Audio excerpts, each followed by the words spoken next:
do this right now. Apologies. Good evening, good morrow, and good day, and welcome to another edition of Slice and Dice here with the Manylands campaign. As you could probably tell by our slightly tardy start today, we've had a few technical issues, but we seem to have overcome those, and also it seems that Discord has a bit of an update, which means now everyone has equal windows within the stream today. So sorry, DK, you're no longer very much the largest member of the party on the stream, largest window. But anyway, good evening, everyone. How are you doing, players, this evening? I'm good. Beautify. Okay. Excellent. That's what I wanted to hear. Everybody just kind of went, I'm still going to be on mute. I understand. The classic problem of forgetting you're still on mute. Except for you and me, Jack, because we're actors and we always want to be heard. Always. You can't shut us up. That's the problem. Okay, so for today's stream, to be honest, there are not really any announcements ahead of it, unless any of you guys have any announcements of anything you want to make people aware of during this time. I'm going to take that as a no. Hay fever season has started. Yep, we had a lovely weekend as well. It was very sunny out. I will probably sneeze during this stream. Hey, better out than in. Let it out. It's all good. Right. Don't pick your nose on the stream like I just did, because that's embarrassing. Anyway, okay, so there's no campaign diary this Friday, as I'm now moving that to bi-weekly. Bi-weekly? What am I saying? Every other week. Alternate weeks. There we go. Fortnight. Sorry, say that again. Alternate. Fortnightly. Yeah, there we go. That's also a word. But anyway, every other week, fortnightly, alternate weeks, doing the campaign diary on Fridays. But never fear, because there is some other interesting content that's going to be coming to the channel, not only here on Twitch, but also on our YouTube channel as well.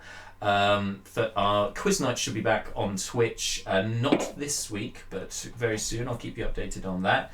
And we should have the first in a new series of Don't Believe the Hype, talking about all things sort of D&D classes, races, backgrounds, all other sort of minutiae of character creation, DMing, and so on in Dungeons and Dragons. And the first video should be going live by the end of this week on YouTube. So if you haven't subscribed to our YouTube channel yet, please do so. Just follow the link on our Twitch page. Just scroll down towards the bottom and you'll see the YouTube logo saying catch up. Click on that, it'll take you straight to our YouTube channel, and you can subscribe merrily and as quickly as you like. Anyway, with that out of the way, let's move in to tonight's episode of the Manylands campaign here on Slice and Dice.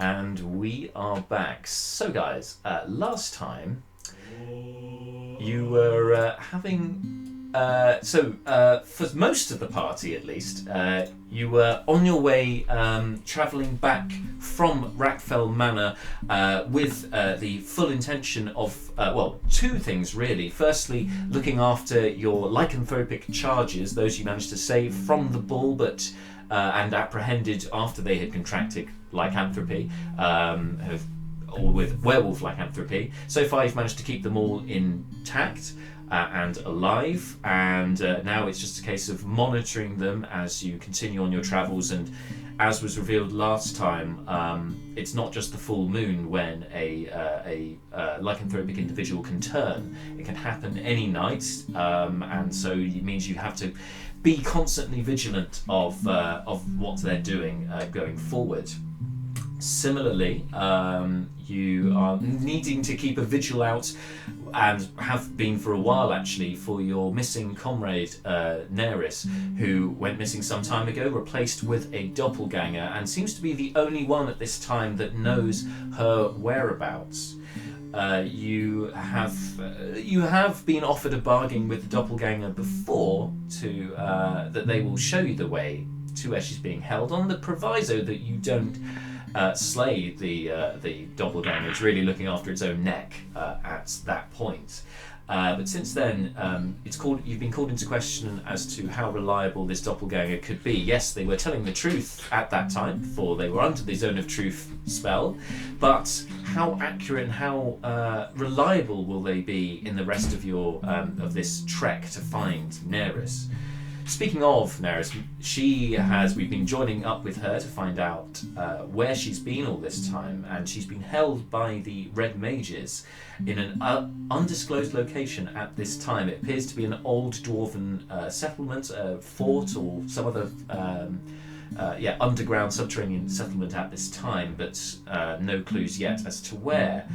The Red Mages have been seemingly using Naeris for some other goal. It's not entirely clear what this is at this time, but she has awoken with sort of puncture marks in her arm, and has recalled from when she was taken by a daemon and so on that the blood was important for some reason. Her aunt Argentia also revealed that the Red Mages are plotting to bring back the dragons. That was also Argentia's dying words. Part of that were her dying words, as they have also been using trickery and hallucinatory sort of nefarious magic to make Naeris see unpleasant undead things, and basically Naeris ended up inadvertently slaying her own aunt through fear and through this hallucination, being only brought back due to the sending spell from Malar, who has who has taken this spell recently, as he's finally gained the skills to be able to use it, and is using that in the hopes of finding Naeris, or at least making contact with her to help them along with finding her in as expedient a fashion as possible. So you guys, the rest of you, aside from Naeris, have been travelling along the half road towards Oraglor, where you'll be making the next stop. But before you get there, in fact, just as you turn onto that road, you've pulled up to question the doppelganger, having received a response, Malar, from Naeris, telling you her description of where she is, but as yet not knowing the location. And also fear being very much present in her voice, and anger and upset, and just so much emotion. Anyway, so we're going to pick up exactly from that point with the rest of you in the party as you pull up the one carriage you have remaining, led by Gary Bumblefoot. And of course, Seth still with Horsey, the horse. You've still got them with you. You pull up on the side of the road and decide that you want to interrogate the doppelganger. So, players, how do you want to go about this? What are your plans? I guess that typically Seth would lead such interrogations. I think we'd pulled over and we're about to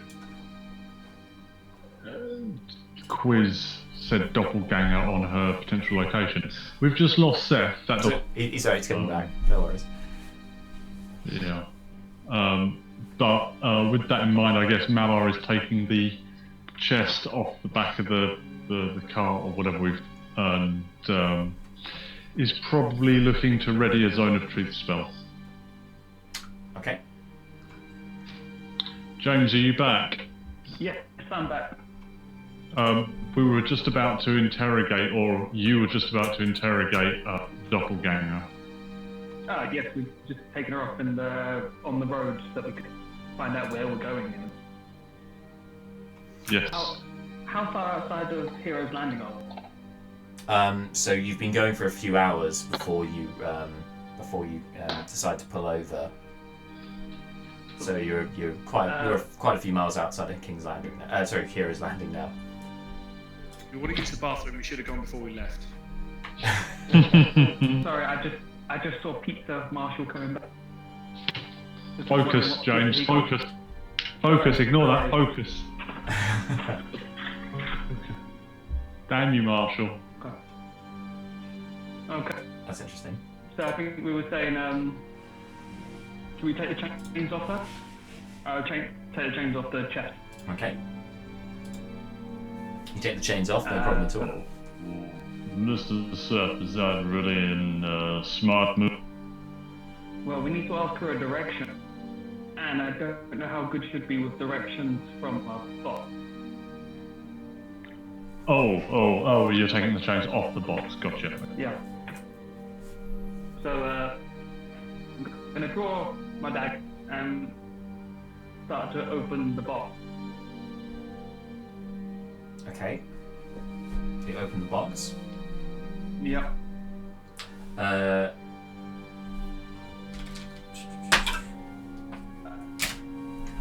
As you do so, the doppelganger launches themselves out of the box.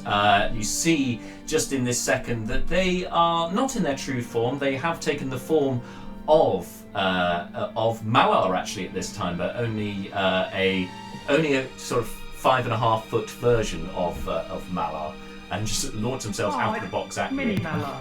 It's like his little brother. Chibi Mala. Aww. Launches at you to try and attack, but feebly, completely misses, and sort of overbalances as they leap out and just kind of crashes, rolls out of the trunk and all along the kind of back onto the dirt road, before kind of looking up I'm at gonna you. go, Malar, jump on her, quick! I haven't eaten. I assure you it's not necessary. Oh, Brucon no. casually saunters over and stands in the general vicinity of double Mallow now, I suppose. But there's no way this head cat is getting out of here.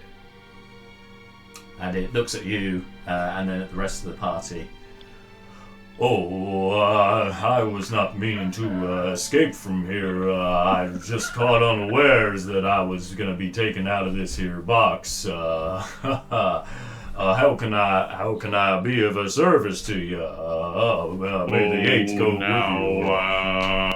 For that, thank you very much. I sound nothing like that. That is ridiculous. For a doppelganger, you're pretty bad at that. For a doppelganger, you're pretty bad at that. Now I cut that out. Mr. Steph, should I apply the Zoe? Oh, yes, Mr. Yes, Malar, yeah. And the doppelganger the doppelganger, as soon as you say that, changes form into Seth, and then goes, no, that would be a terrible idea. Don't do it. No, we're good. No. Seth says no. I think Discord doesn't like me. It's frozen with Malar giving me the finger. Oh wow.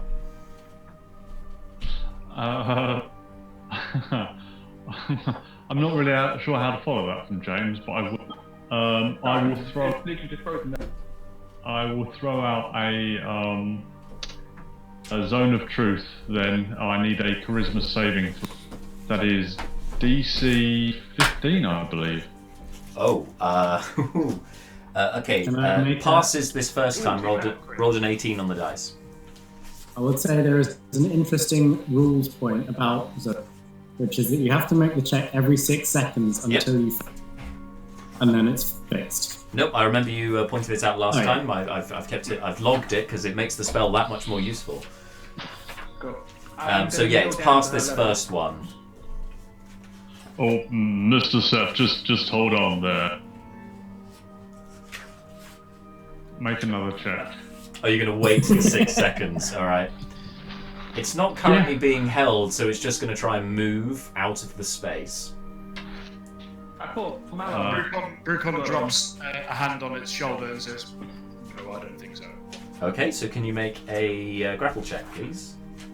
Certainly. Darn. My previous roll was great. Well, hang on. I mean, I'm not trying to grapple it. Brucon isn't trying to grapple him. He's literally just putting his hand on its shoulder and saying, "No." Oh, I see. Oh, okay. In which case, roll again. This time it's an intimidation check. Cool. I see what you're doing, Oh, yeah, yeah. great. So good at that. Intimidation is... Thy name is Brucon. Rolled the exact same thing as I did last time, but my bonus is not as good, so 9. 9, okay. It's kind of looks at you. Well, you're trying to put a hand on its shoulder, which obviously means you're going to have to reach up to do that. And it just kind of looks down at you, snorts, and then spins and attempts to start running away out of the zone this time. I'm gonna throw a dagger at her back as she runs. Okay, make an attack roll. It's so long since I've rolled where my dice. 16. 16, that will hit, yeah. It's just a normal dagger, so I don't think I've got sneak attack on it or anything like that. I don't think so. 8 damage. 8 damage, alright. And I'm gonna yell, stop running now. Does Brucon get an attack of opportunity when she loses Sure. threatened area? You can do. You can make that attack of opportunity, and Seth, you can roll intimidation as well. But we'll deal with Brucon first, but you can roll now. So 21. 21 hits, yep. And then this will be an unarmed attack because Brucon did not have his sword out. So that'll be 7 damage. Okay, so it's taken. And if it's relevant, he's going for a pressure point strike rather than trying to deal lethal. So in the event that it becomes relevant, he's going for non-lethal damage. Yeah, no problem. It's still up, but you do connect with it, and it flinches, but keeps running. Then takes the dagger, and Seth shouts out. And what did you get for your intimidation? 21. 21. It does stop in its tracks, actually, at this point. Realizing that also it's when it stops, it is just outside of the zone of truth. So, I pull her back towards it. I'm gonna walk over to her, grab the shoulder, and push her into the zone.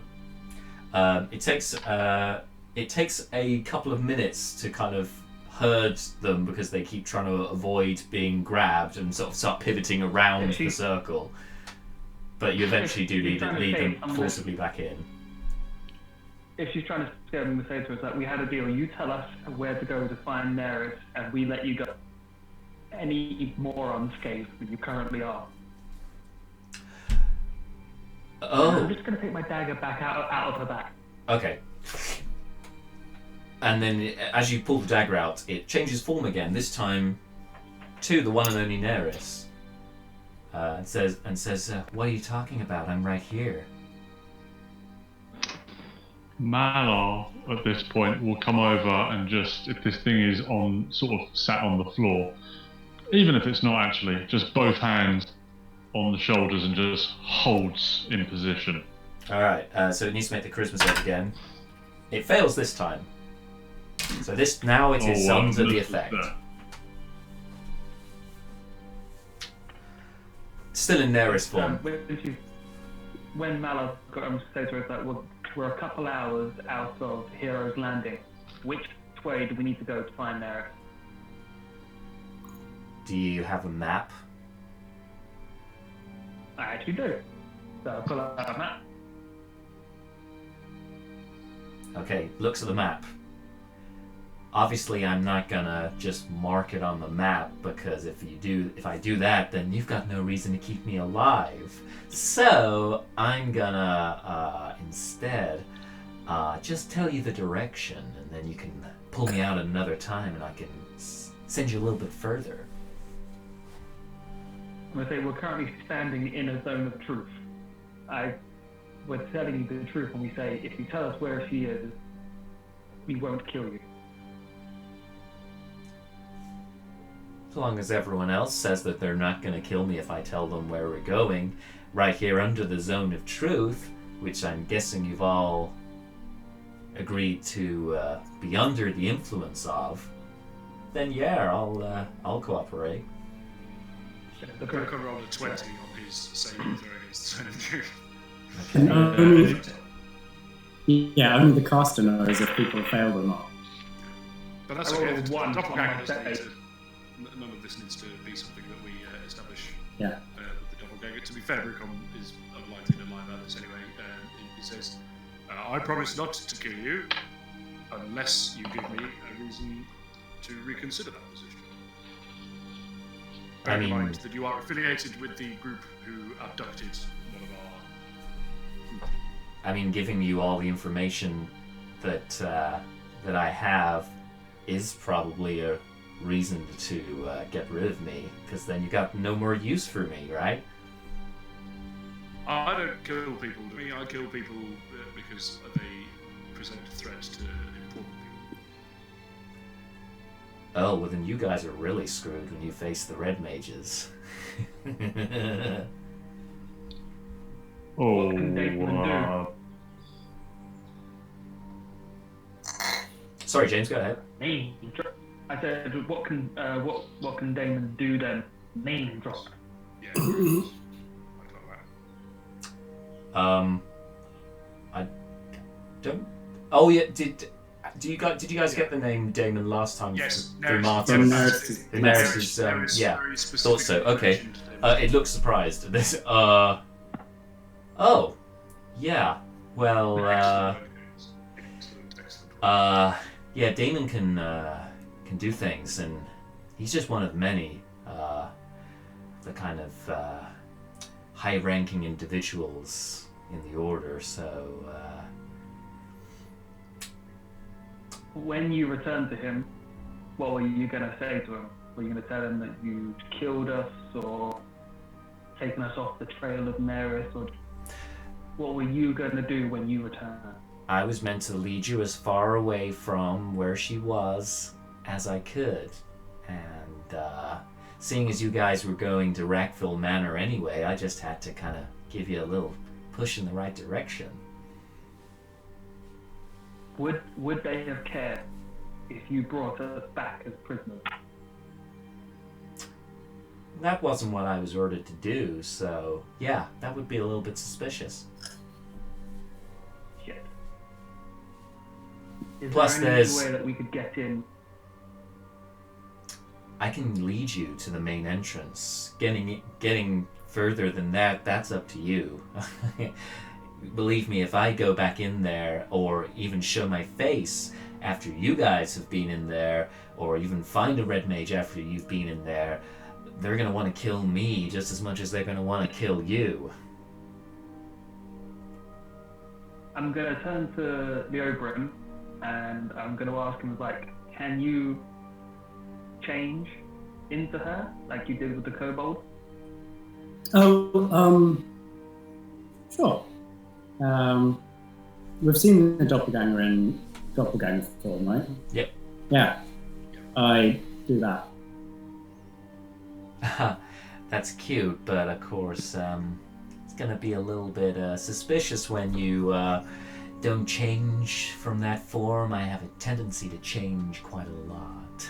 Kind of my thing. I change into Naeris. Oh. Touché. Touche indeed. Oh well. So if we went in, you wouldn't need to come in with us, but we could pose as you. What would we need to do to get in to get Naeris? Well, you'll have to get past most of the.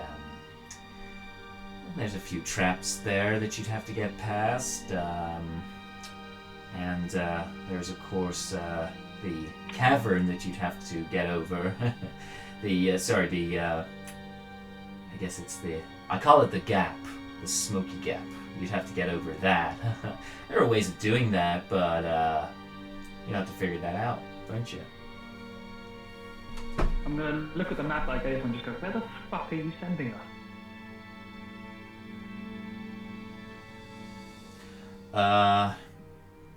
I didn't catch, did everyone say that they weren't going to kill me if I tell you where it is? I'm gonna motion around and like, You see that it's only at this point that you notice that the doppelganger has been, most of this time has been staring intently at Mawar whilst having this conversation. So, what did the rest of you say about about killing them?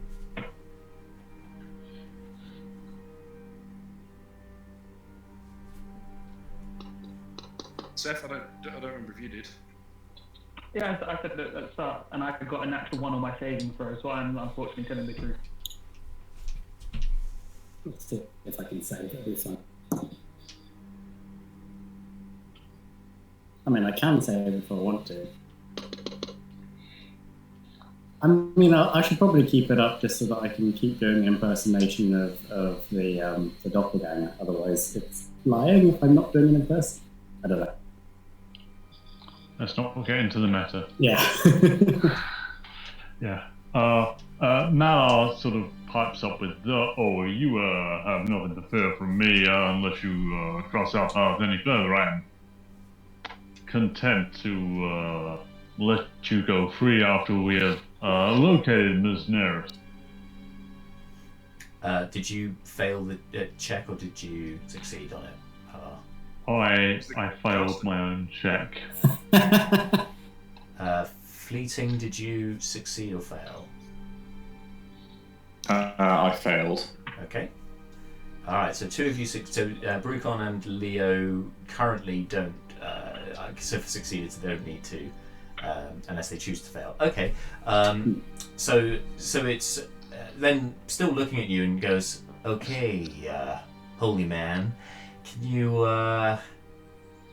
tell me if the rest of them here are under the influence of the spell or not? Oh, well, Mr. Seth is certainly under the influence of this particular spell, as myself, as is Mr. Fleeting. I'm afraid that, did Leo purposely fail, or? No, I passed and I'm sitting with okay. For now. I probably will tell you. Actually, Malar will leave it at that. He will say that Seth and Fleeting and him are all telling the truth. His eyes kind of narrow and in Naeris form, kind of looking like how Naeris normally does, like frowning a bit, or at least in the time that you've known her. Okay, so I guess the dwarf and the half-elf are not under the influence then. Well, that answers that question. So I'm not going to put it on the map, but I will say that you need to go back to Hilberg if you want to get there. Do we have to go all the way to Hilberg? It's 2 days ride away. Yeah, afraid so. Why do you think I was happy for you to go this way in the first place? It's completely the wrong way. Let's put her back in the trunk. Oh, right you are, Mr. Seth. Just scoop her up and dump her in the trunk. She struggles and keeps progressively cycling through all of you, changing form, going, no, please, no. Oh, I don't think this is a very good idea. It would be prudent if we were to. Bestie, don't let me go in there. Don't let me go in there. Don't let me go back into the dark. Spells and back in the thing. That was it. Lid down, chain on. Chains back on. All right. You can still hear it pleading inside, but it's contained. So, what do you guys want to do? Hilberg? We need to go quickly. It'll take us the rest of the day to get to that worn down town, and then another day to get back to Hilberg. So we'll have to stop at that inn overnight. What if we ride through the night, get to Hilberg, take a long rest, and then go? Will the horses be okay? Don't we have a problem with eating? Ah. Yeah. Well, decision made then. Sorry, what was it? Yes. In the intro, Jack said about eating well any night, not just. Yeah, I know. But that's a decision made, but I don't know what that was. We're gonna have to stop somewhere at night, aren't we? So were you? I mean, well, Can we not just like put a blanket over him? Well, Put a really long leash on it. I think he's house trained. The halfling, Gary Bumblefoot, a counsellor from Morning Hill, who's been sort of sitting in the driver's seat at this time, which is quite unlike most counsellors. Quite unlike most counsellors, they wouldn't dare seem to be, steering the horses themselves. They'd much rather be inside the carriage as the dignitary. But has overheard most of what's been going on and kind of pipes up at this point.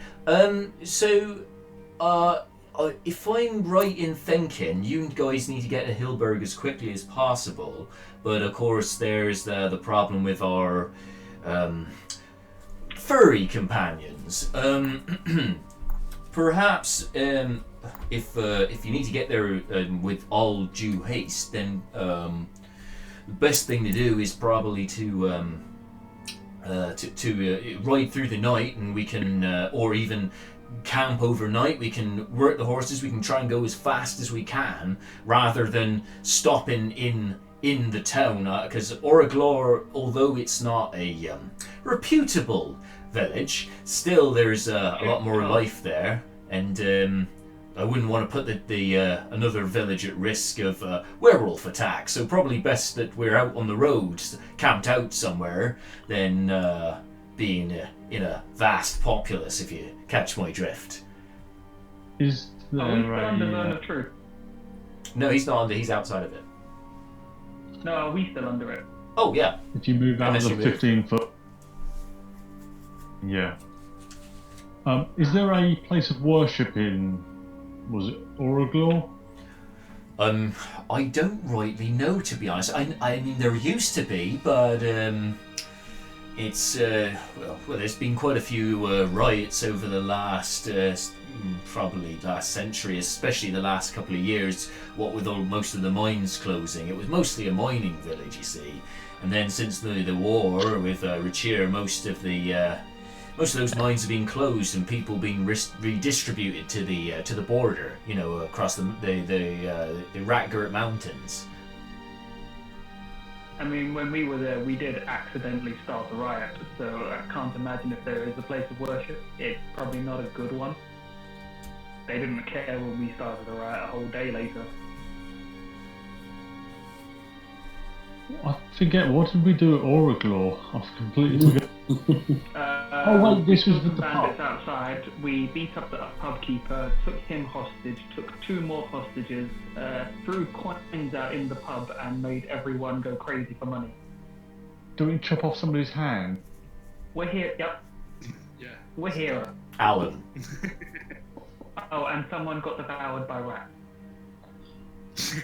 Yeah. That was the thing that happened. We're great heroes. I'm going to Maybe take we it. shouldn't go back in then. Oh yeah. I did Oh. want to stab the innkeeper again. I mean, let's go to the yeah. So, are you saying? So, I'm going to strongly suggest that we should probably not stop in the village, rather out on the road, just to avoid the werewolves being let loose on a defenseless population. That would be what I would do anyway. But we can work the horses and try and get even further. Maybe we can go all the way past Oraglor before we have to settle down for the night. I would be inclined to agree with you there, sir. Anybody else? Well, if we're concerned about lycanthropy, couldn't we block up the windows in the carriage? I guess if we were to get some materials, like some wood and the like. It's only the windows really that need to be boarded up, and the doors, of course, need to be barricaded because they don't really have locks, as it were. No, but if we block up the windows, then we shouldn't need to block the doors, should we? For future, what if we just beat up Fleet? It's a fair point, though. Unconscious. Best friends. That's a fair point. There is the handle is on the outside of the doors, so I guess if the windows are completely boarded up, then yeah. So we boarded up the windows, we knocked Fleeting unconscious, and we just left. And at this point, the two charges, Greta and Captain Mandeville, who have been inside the carriage, Greta pops her head out through the window, goes, "Oh yeah, it sounds like such an adventure. I'm very much looking forward, yeah." I get on horsey and I start to move away. I forgot she was there. Okay. So I guess that sounds like agreement. So okay, so guys, you continue travelling on for the next few hours along the road, for most of the day, and it's again, as I said at the end of the last session, it's a relatively pleasant day. If it wasn't for the troubles that you've been feeling due to the sort of revelation with Naeris, and of course having to deal with these werewolves, you'd actually probably be quite enjoying the sunshine, but it seems to have taken a back seat compared to the troubles that you're now having to deal with. You continue on undisturbed, and at a pace. You will get to Oraglor. You may get past it, but what I'm going to need is Seth. Can you make a Constitution check, please, for Horsey? Cool. So then we just pull up horses. What type of horse was he again? Was it a riding horse? I believe I said it was a riding horse, yeah. Cool.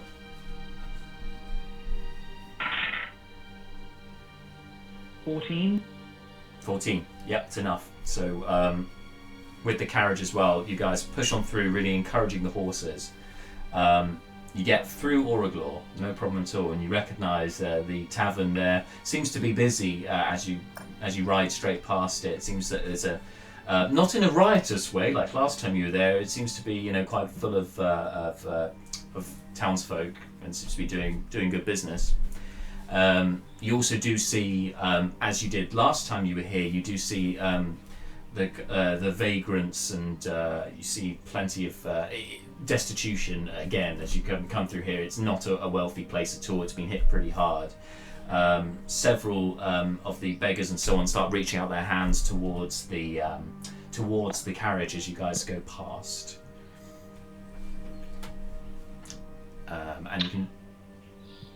and you continue out of the village. Malar will throw some copper at the beggars, sort of like I was 10, wondering 15 if you... copper. So I stopped there, like, maybe? Okay, yeah, great. And yeah, you throw it, and you see a very appreciative lady kind of cradling a small child in under one arm, just wrapped up in simple cloth, and she just bends down to grab the coins, just looks up at you and goes, "Blessings of the eight upon you." Oh, and also on you. And she barely catches it as the carriage rides past, you saying that, but the sentiment was there. So you continue on, and you manage to get, before dark, within sight line of Half-Light Forest. It's just on the horizon at this point, but you know that Half-Light Forest does overlook Hillberg, and this gives you hope because you know that this means you're closer to where you need to be. So you're going to need to camp down for the night, which means you can take a long rest, but you'll need to establish who's doing watches throughout the evening, and obviously make your preparations. Half-Light Forest. Is that the same one is it the same forest as the one on the other side of Hillberg? Like, does it encircle Hillberg? Yeah.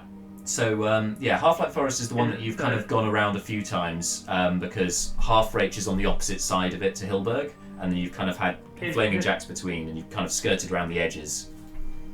Is it the same forest where we found cockatrices? Yes. Can anyone do? I'm going to ask the group. Can anyone do voices and stuff they've heard before? Let me check how that. Definitely not Brucon. I need to mimic voices heard for at least 1 minute. Voices, I'm guessing, not sound. But I can do. Can anyone do a cockatrice call? If you've got minor illusion, that would be a good thing to do. That kind of. I can do minor illusion. Oh, I can do that. Yeah. Do we want to call cockatrice to us? If we get cockatrices, we can undo the petrification on Lady Grandport. Oh. The statue that we've got, yeah. We still have her. Yes, let's. Episode 3. Um, do it. Yeah, the Oberon's not going to think any further than that, and we'll start just making cockatrice cry. Okay, so are you doing this before you start sort of making camp for the evening? Also, if there's any cockatrices here, I mean, they'll attack us overnight. As soon as Seth asks the "Can people make noises?" type of question, Brucon just replies, "No, absolutely not," and starts, getting out, bedrolls, setting up the fire, and so on. He's just kind of busying himself with things he can usefully be contributing. Sounds good. Malar will assist Brucon in that. So we've got 2 people doing camp at least. Cool. The base section are working on the setting up camp. I'm going to start making actual physical cockatrice call noises, and then I'm going to see Leo using minor illusion and just go, oh shit, I can do that. Use minor illusion as well instead of actually making the noise. Okay. Yes. So you do so. You do so for a few minutes. I'm probably only going to do it for like 10 minutes and then give up. Yeah, that seems fair. Yeah, and the time goes by, and it appears nothing appears in that time. At least no cockatrices at that time. No, it seems quiet. Again, you are quite. As I said, the forest is on the horizon, so it's not particularly close. So you may need to get towards the edge of the forest before you start luring out cockatrice. You haven't seen them on the plains very much, which is where you currently are. But you tried. It was a good idea. Save that for later. Don't think they're coming. I'm happy to keep first watch if everyone else wants to start bedding down. That's fair enough. I'd say it's probably good we did that as well, because if they were around and they had come during the night, it's a lot better if they come while we're away. Very true. Okay, so if you guys want to sleep, I'll take first watch. Okay, cool. Who's doing the other? We'll take second. 2 hours intervals, isn't it, that we can do? Yeah, 2 hour intervals. Yeah. So we just need 4 people to stay what? So, Seth, then Malar, Brucon offers third, then Brucon, and then Leobrin on final watch. Okie dokie. All right. 2. Great. So you decide your watches, but before you get to that, you need to board up the carriage. Fortunately, there is some wood panelling which you can remove from the inside of the carriage.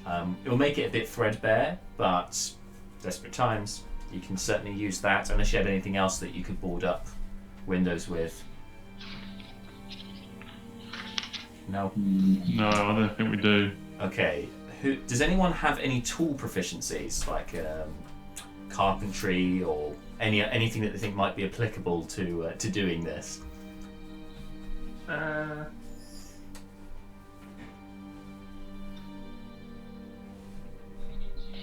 Practical skills. Definitely not. Exactly. Yeah, being useful in a generic situation. No. I'm good at cartography. I could draw a map of this plane. Definitely not Brucon or Leobrin. I'll tell you what, while Seth is drawing a map, Malar will hum in Loxodon behind him, because that's all he can bring to this part. Well, the one thing Brucon could do would be, having been trained in the discipline of, self-denial and asceticism at the monastery, at the Barkfan monastery, he could take up shop. He could drape his bedroll over one of the, instead of just using it, properly. He could drape it over one of the windows and then sit on it for his spell at watch, or just to kind of make himself comfortable in a way that keeps the bedroll in position while he's resting. It's the best I've got. I'm afraid. You've got lots of rope. If you help tie it. If it involves stunts, punching things, or turning it into alcohol, Brucon's your guy. Otherwise. We should get Fleeting just blind drunk. I think if we find some cockatrices, we'll make some petrification stuff, and we'll make cockatrice spear that just gets you completely stunned. Fleeting look. Way, dum. Even though in theory it ought to make you not stoned, but anyway, yes. So, Fleeting look, you been relatively quiet up until this point. Is there anything that you wanted to do while these guys are making their preparations and so on? What time in the day is it? So it's about 5 p.m. this time. Sun's waning. Okay. Are there any trees nearby? There's a couple of trees. It's relatively open land here, but there is the odd tree, yes. Okay. Or pine. Could I tear a branch off one of the nearby trees? Sure. Yeah, could you so? Thank you. I'm going to take it to the carriage and affix it to the ceiling, kind of wedging it in between the two sides. Okay. Just forcing it sort of to fit into the gap, or have you got anything to like nail it in place, for instance? I don't think so. Just forcing it into the gap. It's exactly the right length to force.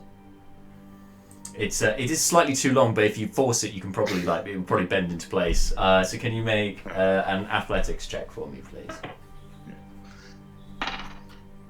17. 17 is enough. It looks pretty sturdy. Looks like you've wedged it pretty well. Okay, that's fine. Thank you. Excellent. Also, when you fix this this branch, you lay down Fair's Storm, which you keep to hand most of the time. You lay it down on the ground, just so you get both hands free to push it up. And as once you put it in place, you look to the hammer to instinctively go and pick it up. And again, as happened once before, it almost seems to jump into your hand. Like, you're not sure because of how swiftly you were moving to grab it, whether it moved at all or whether it was your imagination. But just as you do it, it seemed like some sort of magnetism between you and it. Oh, it's okay. Fleeting's actually felt that before, but towards a person, not an object. So it's not an entirely new experience for you. Yeah. All right. So that happens, and as for the rest of you, who's going to be carrying out the work here to board up? Two of you can do this. Malar and anyone else? Yes, Malar will do what he. Brucon will pitch in. All right. Okay, the dwarf and the Loxodon. Okay, so While they construct, Leobrin's going to summon his flock of familiars and just scout the surrounding area to make sure that there's not any threats that aren't cockatrices. Sure, good idea. Okay. It's an excellent point. We have been incredibly thorough at repulsing cockatrice-based threats. So you can possibly so in terms of everything else. You can make a perception check, Leobrin. Just keep an eye on things.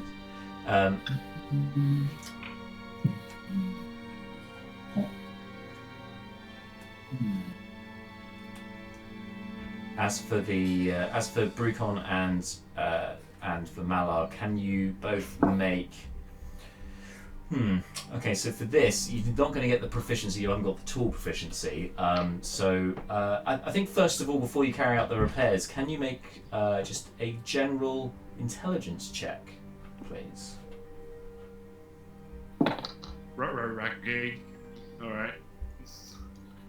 They roll high on it and then realise this is stupid.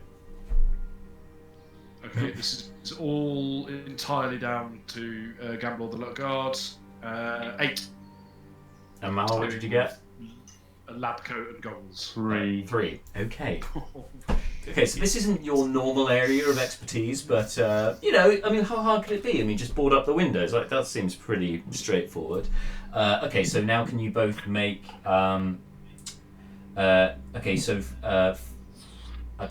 One of you needs to do the heavy lifting. The other one needs to be sort of doing the affixing. Who would like to do what? I will lift. Mal will lift. He's good at lifting. Mm-hmm. It's got all of this. And Brucon will stand on the roof of the garage and do the precision work. So, probably a good idea, Brucon, because you're the one with the Everyone rope. should be panicking right about now. Because as far as I'm aware, you don't have any. I'm keeping what? Ah, yes. As far as I'm aware, you guys don't have anything to affix stuff like nails or spikes, but you do have a lot of rope which you could use to secure stuff. So maybe that would help.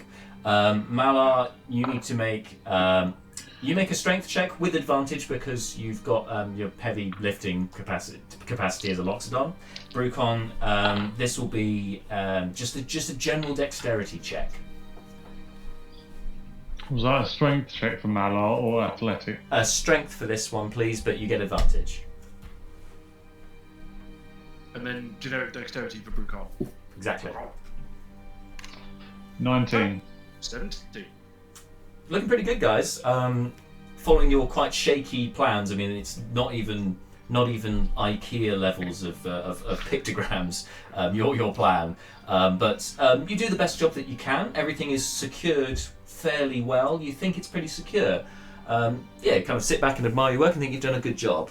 I mean, Brucon goes, "Hey Ma, high five," and does a big, like a super over elaborate like aerial high five on the way past as he jumps off the roof of the carriage. Some Top Gun bullshit. Slam dunk, and then as he goes by, yeah. I won't make you roll for that because I think that's a beautiful moment and it should remain.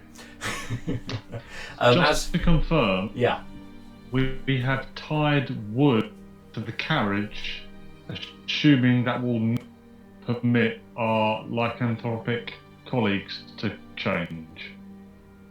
Well, the original idea was to block out the whatever it was that because in the manor when everyone wolfed out, there was it's more for theatre of the mind. I just want to understand what this looks like in my head, and I'm pretty sure it's fucking ridiculous. World War II blackout curtains done by absolute half-wits. Yeah, so there were curtains inside. There were curtains inside the carriage, but over the windows. But what you guys have done, in addition to that, is basically board up everything, so that you can stop them getting out, so they won't be able to exit because you put boards across the doors, and also try to block out the moonlight as best as you can. That's essentially what it looks like. There's a few gaps in the slats and so on, and you're not using like 2x4s because there's none of those like lying around. So you're using sort of bracken branches and pulled kind of fascias and bits of wood off of the carriage, extra bits that weren't needed, basically. So it's a bit ramshackle, but it'll probably do the job. To the elves then, so the half-elf, should I say. So, Leobrin, what did you get on your perception check? I'm sorry it's a little while ago. Well, I'm wasting my good checks on my, pets that will vanish in an hour. I have advantage on perception checks involving sight. And I rolled a 19 and a 20, so it's 23 on that perception check. For the rats? For the owls. Oh, the owls! Of course you did, yes. The flock of familiars, I apologise, yes. You have so many animals now, you have a menagerie of animals to call upon. to conjure, should I say? Nature warlock. Yep, they're keeping vigil. They're looking. Yeah, they don't see any hostile movement at this time. Everything seems pretty calm tonight. So before you begin watches, is there anything else you guys wanted to do? You're all happy? Cool. Okay, so we will jump back to you guys momentarily, but I feel it's probably about time that we switch over to Naeris to find out what's happening with her. So, hello Marta, thank you for your patience. Hello London, welcome. Hello! Welcome to my office. And now Here, have a seat. It's for you. Look, it's companion cube. we talked about this off stream, and that is very cute. But Marta didn't know what it was originally. Me? Yeah, you said you didn't know exactly what it was. I knew of it. I played Portal. It's not a real fan. Anyway, I'm getting sidetracked. Sorry. Now the 12 points from Marta go to no. Okay, so Naeris, I need you to roll a history check for me, please. A history check. History check. History. Not a hysteria. That was last time. That is. Let me just double check. History. That is a non-natural 20. Very nice. Non-natural 20. Okay. So you can recall as you come to. You recall some information. Some more as you've been waiting patiently with this anger burning inside of you. You've had time to meditate a bit. As an elf, you need to trance only for 4 hours per day to get your rest, and you do succumb to that and need to do that. But you do recall more information about what has transpired with the red mages. So you remember being tied to the slab. You remember being injected and having some of your blood being taken from you. You remember the burning rage and anger feeling inside. You could feel it kind of overwhelming you like a fire, only this time, unlike when you cast spells, your skin wasn't catching fire. This was just an emotional, internal fire. You remember that, again, about the mentioning of the blood, about how this could be used to bring about the dawn of a new world, the likes of which have not been seen since the days of the dragons. Which you recall with your history check that was in the First Age, the times of myth and legend, the time of the dragons, when several dragons had dominion over the Manylands, and it was carved up because of the dragons, the whole chromatic order of dragons. There were many that were based in different parts of the world. You remember through what you learned also as a child in Kothar, because dragons are worshipped in places as gods, and the dragons of old are the ones that are name-checked according to this ancient faith.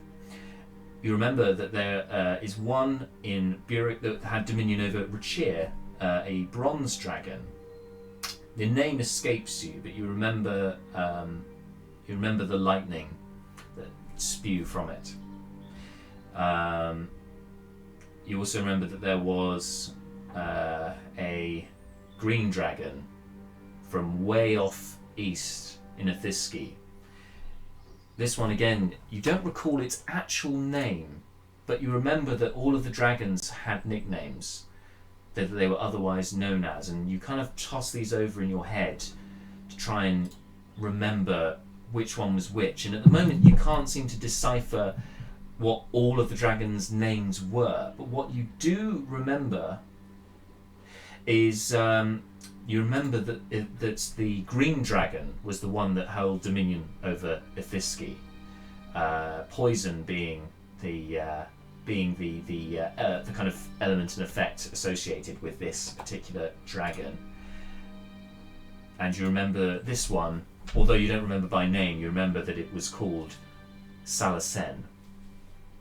But the one that sticks in your mind most of all, the red dragon, the one that you saw in a vision a few days back, that has haunted your dreams, although you haven't recalled it until this time. There's that deja vu feeling when you see this dragon face staring straight into your eyes, looking intently, almost smiling, if dragons can smile. This one, you remember, was known as the Deceiver, and had a fire the likes of which have not been seen elsewhere in the world. There were rumours that the Deceiver cleansed much of the Manylands with its fire. Kothar apparently was once a thriving sort of floral pasture, but it was burnt to ash under the dominion of the Deceiver, and now only the red sands remain, and the ruins of what was once a great civilization was completely decimated and overtaken by this dragon and its dragonborn forces. And judging by the aesthetic of the red mages and the propensity for fire magic that you have seen, the evocation magic, part of you starts to wonder if maybe you are part of something much greater but also much more terrible than you had ever anticipated. When you were a child and you were told to flee, when you were younger and you were always with your parents, avoiding the red mages, trying to get away from them and trying to avoid capture along with your parents, and then you were eventually sent off away from Kothar towards Burikrin, which is where you've ended up, to meet an aunt and uncle that you've never met before, but supposedly they were meant to look after you. Could this be why? Is your blood? Is there something inside you that the red mages need to help bring about these dragons? These are the kind of questions that kind of pop into your mind at this point. And yeah, it does add to the rage. Is there anything else that I'm going to say to you, sort of to Marta, is there anything else that you wondered about that you thought Naeris may want to ponder on, that perhaps you may get some more information from? It's a big question. So I realise I've just info dumped a bit, so I thought, okay, let's give it floor open to you for questions.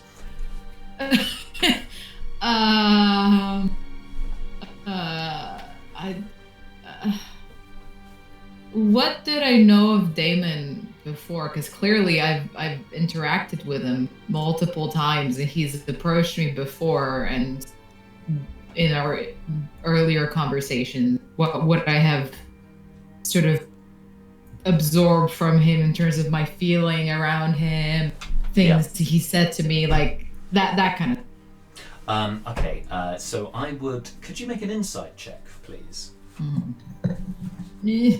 This will help complement your history check from earlier. It's not that good. That's 9. 9, okay, no worries. So not a 1. It's certainly not a 1. That's definitely true. 9 is not 1. It's 8 higher, and yeah, that's good. So what you recall of Damon, he seemed to take a big interest in you personally, and your parents, or adoptive parents as they were, very protective over you. And when you were first approached, you knew different. This was the first red mage that had ever spoken to you. You didn't even know what the red mages were. You just saw this half elf with his blonde goatee, with a kind of wicked smile. Seemed to take a great interest in you. Yeah, now he certainly was an adult, a young adult, but still. Whereas you, at least in elven terms, were quite young and naive, and you thought this was just a nice guy. But as soon as you had mentioned to your parents, or when they'd witnessed him sort of speaking to you, you got the sense that they were worried that he was maybe being predatory in a sense towards you, that they were worried what he wanted with you. And as time went on, it wasn't just Damon who was kind of approaching you and keeping an eye on you. There were other followers. They seemed to look up to him. He seemed to be somebody of rank and importance within their group. But yes, once more of them started appearing, your parents, being the adventuring types that they were and the knowledgeable sorts, decided that maybe this should be avoided, and that's when you started moving around Kothar, trying to avoid detection from them. It was always from them. And at this point, when you started moving around, they did explain a little bit more to you about Damon and the Red Mages. You knew to avoid them at all costs, but they wouldn't give you hard reasons as to why. It was just that these are evil men. This is an organization. They are a cult. They don't want anything good. Nothing good will come from interloping with them, and you were to stay away from them. And you understood by the gravity, the sort of the grave look they had when they talked to you about this, that this was no laughing matter. This was serious. And yes, since then, dealing with Damon, he seems to has a fanatical devotion to his order, to this cult, this religious group. You're not entirely sure where the Red Mages sit as an organisation. They held a lot of sway in Kothar. They seem to be the nearest thing to a kind of political force that you'd witnessed in Kothar, whereas generally most settlements and groups are really just a hodgepodge of people, relatively lawless, just trying to make their own way, but coming together out of necessity for survival rather than anything else. Okay. So you wait patiently. I think I've lost audio. As in from me? Hello? Yeah, okay, now okay, yeah, okay, fine. It looked like right, so what's next? Yeah, okay. Apologies, I've no been losing your audio a bit as well, but not to worry. Yeah, likewise. What's next? I have no more. Yeah, great. Okay, so you wait patiently, hoping to exact your revenge when the time is right. So, can you make a perception check for me, please?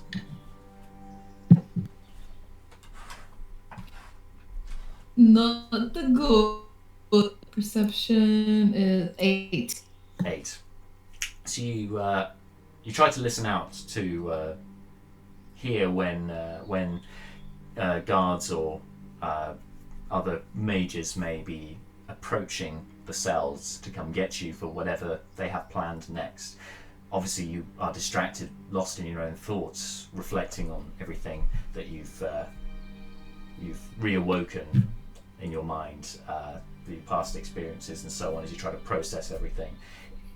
It kind of pulls your focus away from from your revenge momentarily, and over the next hours pass by, and there doesn't seem to be any disturbance yet.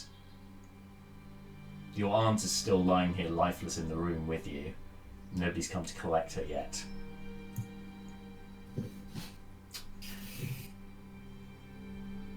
Sometime later, as you wait there patiently, sometime later the door swings open.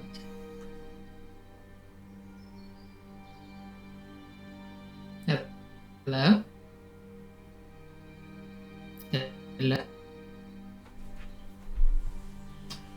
Can you hear me? Doesn't appear to be any sound as the door opens. Oh, come on, dude. When I say I thought I lost sound. Sorry, apologies. So the door swings open. There doesn't appear to be anyone there. Can you make another perception check for me, please?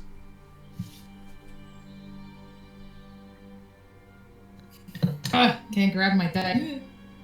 That is 7. Sorry, one more time. 17. 17. It sounded like 7. I was like, no. Okay, 17. Yep. With 17, then you notice. You do notice some footprints emerging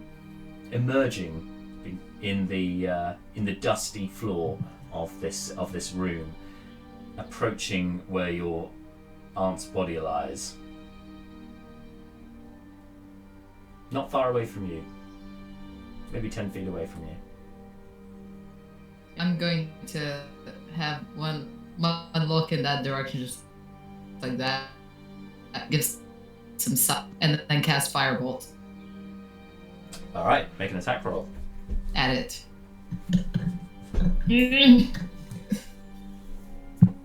Ooh. That's 2. 2. Wildly, it would be with disadvantage anyway because they're invisible. But you throw them out there. It doesn't matter. Misses. Just it goes straight through. You think where the footprints are. You think, okay, this will be it. Line up and just hits the wall at the back. No effect, seemingly. Okay. That I'm gonna use something that has a little bit more area. Yes. I guess. So I'm going to. So it's relatively nearby, right? It's just like 5-10 feet away from me. Yep. Well, I'm going to step towards it and cast Sword Burst. So you do this, and these the twisted blades that you saw on this undead entity that you that was conjured in your mind, a phantasm that you fought off, and then turned out to be your aunt. Suddenly, 10, 15 of these twisted blades appear around you as you expel Sword Burst from you. I want to murder them. There's no change in expression on Naeris' face. She's just walking towards us, and she just wants to murder it. So yeah. So what happens? I've just cast Sword Burst. Yeah. So do I get it? Did I get it? Nothing happens. But you do hear a oh, it's such fun toying with you, Naeris. And then you see, walking into the doorway now, cool as you like, hood still up on his red cloak, Damon walk into the room. Can you repeat that? I just heard Damon walk into. Okay, as cool as you like, Damon appears in the doorway and walks into the room, saying it's so much fun to toy with you.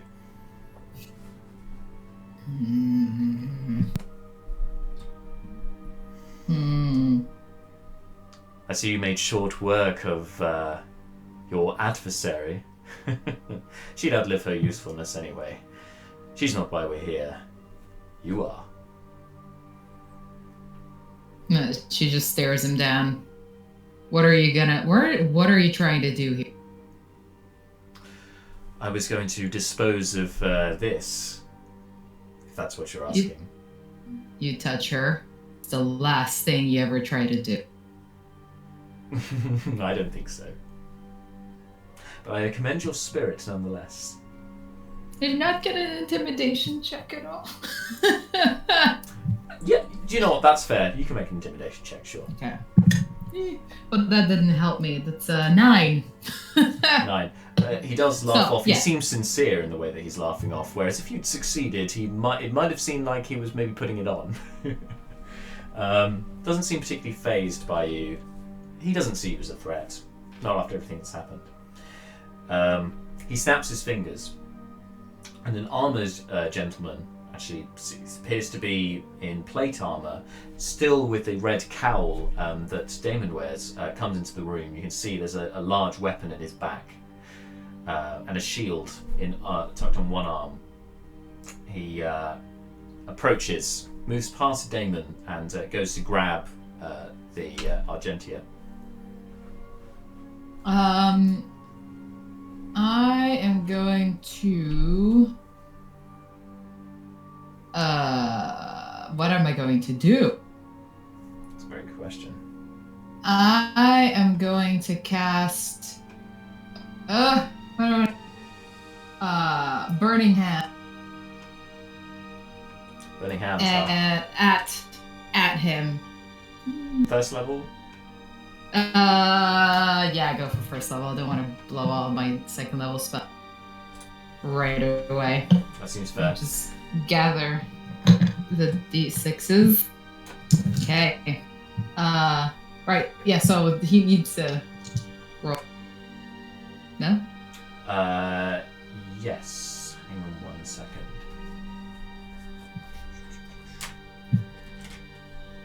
Alright. Dexterity saving throw, isn't it? Mm-hmm. Well, I rolled a 3, so that definitely fails. Okay. So that is 12. Yes, 12 points of damage. 12 points of damage. Alright, hang on 1 second. Didn't expect that. I'm not making this up as I go along. And if anything got towards Damon, that's even better. Great. Damon would be in the blast, to be fair. Make him roll, that motherfucker. He also failed the check. Shall I? So he gets the same amount of damage, right? Yeah. How much damage was it, sorry? 12. 12. 1, 2. 12. 12. 6 and 2 3s. Alright. But interestingly, Damon doesn't flinch. And he just smiles. And you see... and you see that he seems to absorb some of the damage. The fire kind of goes over him, and he's not bothered. Motherfucker. Sorry. That's all right. Sorry, viewers. That's all right. The other one does seem to be a bit more perturbed by this. Puts down Plate armor is getting hot. puts down your aunt's body, and then moves up to you, pulls out he pulls out a glaive, this large polearm that you saw behind him. He pulls it out, so he's still 10 feet away from you. This very large pole with a sword on the end, essentially a glaive, and he just kind of grimaces, grips it tighter, and suddenly the blade at the end is engulfed in flame itself.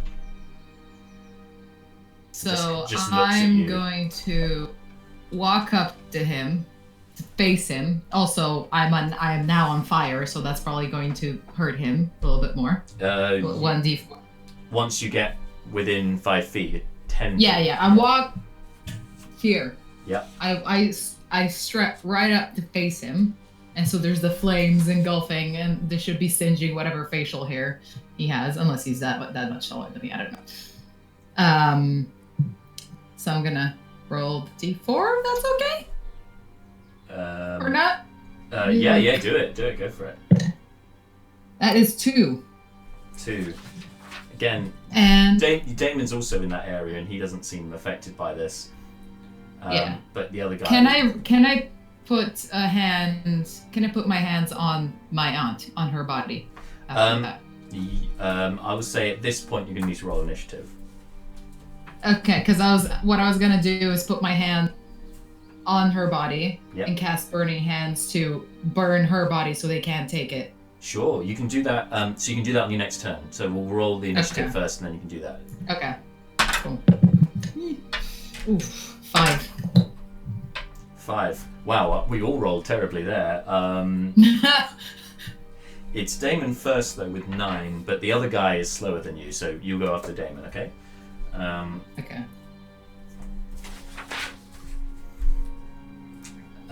Damon looks at you and grins. He's not gonna kill me. Like he needs me alive. I'm assuming. So maybe I'm assuming wrong, but I feel like he would have killed me before. So he it needed seems. heat. And he kind of points a finger up to you and goes, "I think time for a timeout. Don't you think, Naeris?" You need to make. I just hang on. Okay, 1 second. Dad. I need to what? You need to make a saving throw, but I just need to find out what it is. Hang on 1 second. Yes, can you make a charisma saving throw?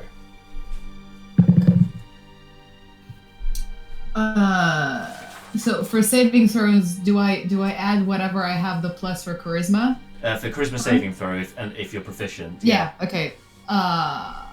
If I'm proficient. No, I'm only saying that because you're a saving sorcerer. throws. There we go. Okay, so I am at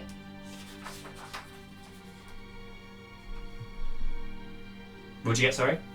15. 1-5. 1-5.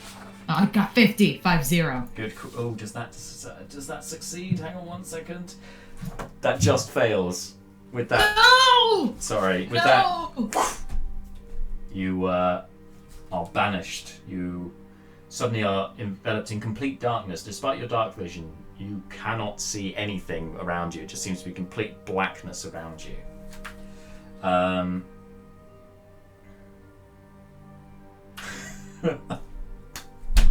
There's no, it seems to. You seem to be stuck in this void, this space, for what seems a lifetime. All these thoughts again circling through your mind about the dragons, about what you've heard, Damon, the red mages, the blood, everything, just trying to piece everything together before suddenly you snap back into the cell. The door's closed, your aunt's body's gone. You're very much alone again. You were banished for a minute, and they've left. Oh. She gets more and more frustrated because she's just banished in hell and everything. Just like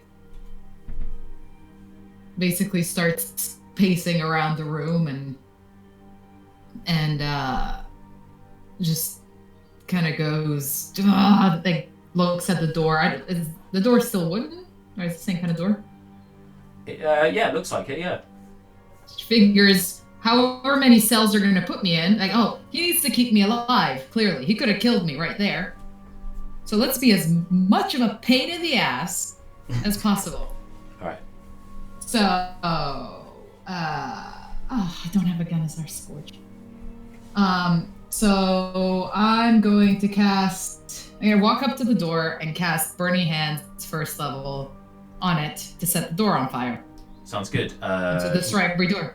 Yeah. Roll some damage, please. Dommage. It's a damage. Dommage. When you've been playing for 34 sessions, it's damage.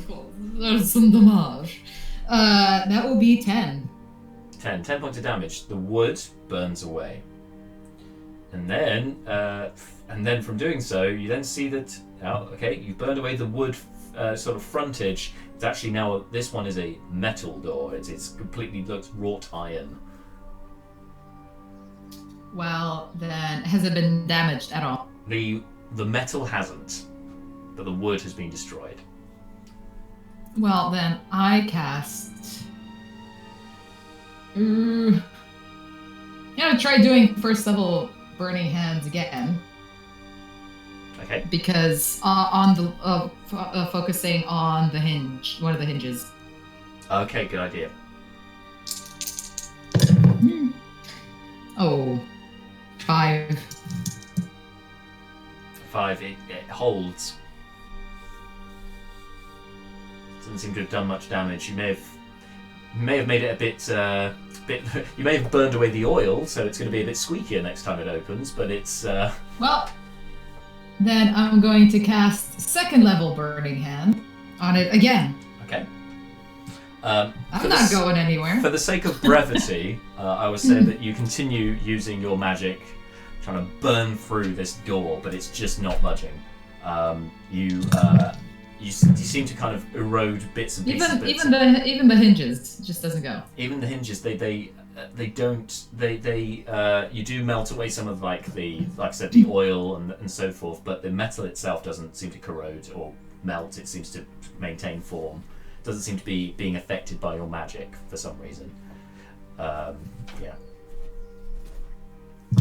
Well, then I hit the door. Yeah. In frustration. Okay. Bang.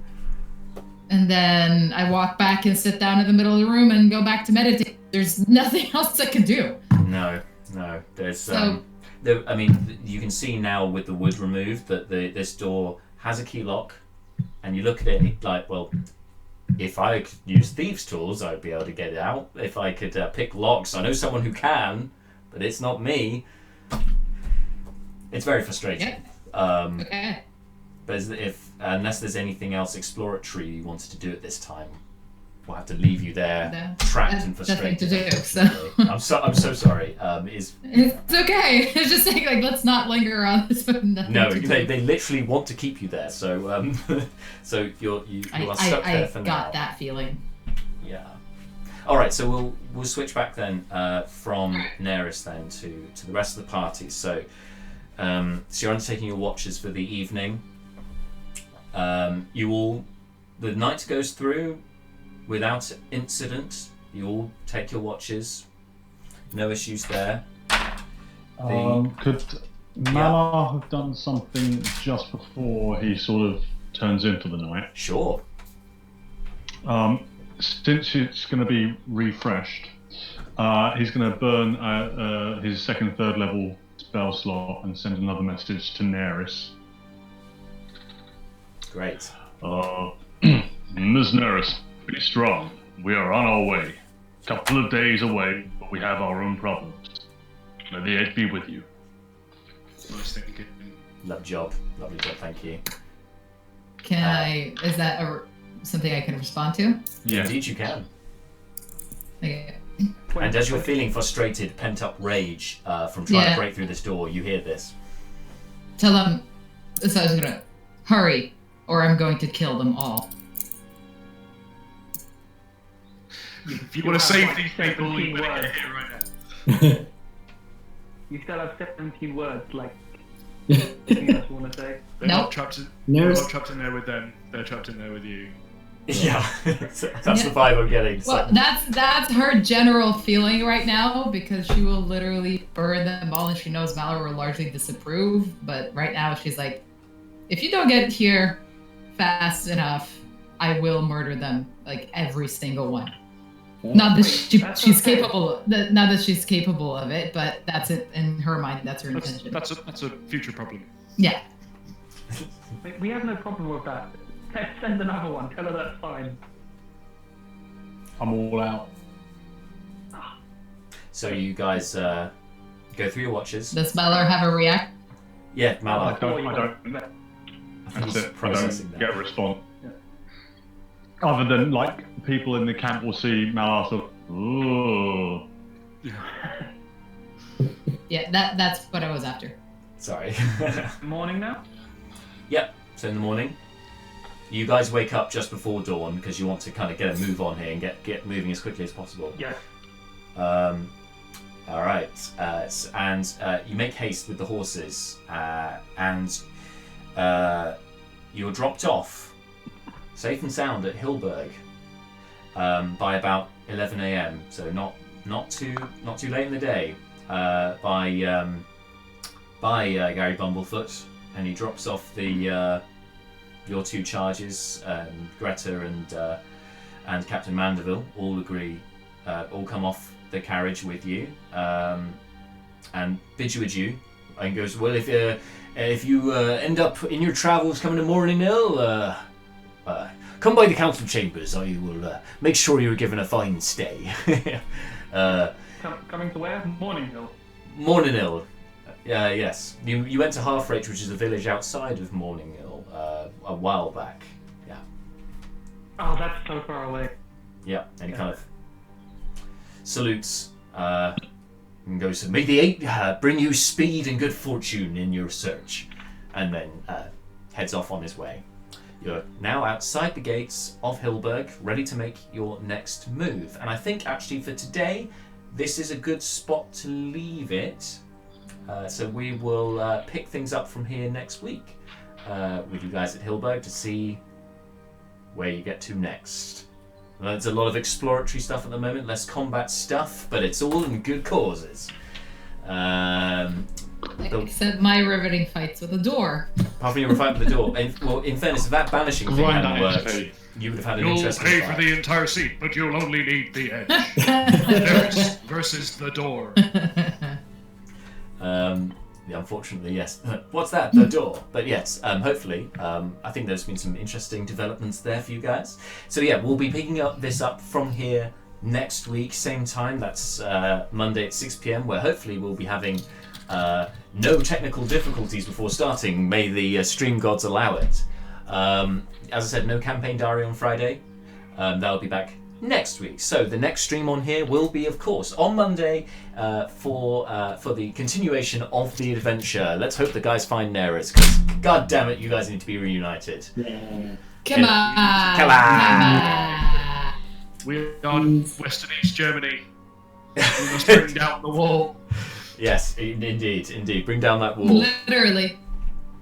And thanks to all of you at home for tuning in, and hope you enjoyed. And yes, in the meantime, whilst you may be separated by other people through walls and the rest of it, keep the faith, keep on carrying on, and stay safe, everybody. Look after everyone by keeping your distance. Stay safe, and we'll see you next week. Thank you all, and good night. Indoors. Bye. And remain indoors. Bye. Bye.